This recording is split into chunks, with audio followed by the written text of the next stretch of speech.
ఏడున్నా కూడా బండ్లన్నీ కాల పెడతా నా బండి చూడు. మా ఎమ్మెల్యే పేరు మురళీ నాయక్, మహబూబాద్, వరంగల్ జిల్లా.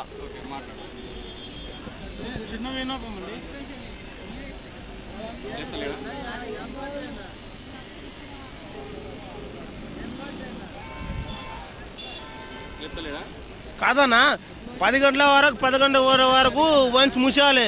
ఈ టైం వరకు ఎందుకు మూయలేరు అన్న? ఏం కాలేదు, నాకు బండి పట్టుకున్నారు, నాకు ఆల్రెడీ స్లిప్ ఇచ్చారు. ఓకే, నేను డ్రింక్ చేస్తున్నా, నేను ఒప్పుకుంటా, నేను బీర్ తాగినన్నా. ఇప్పుడు 31st ఉన్నది, నాది 2 వీలరు, నేను తాగింది యాక్టివా. నేను 2 వీలర్ మీద వచ్చాను, నాది 148 చూపెడుతుందేమో, 143 సారీ. అయితే నా బండికి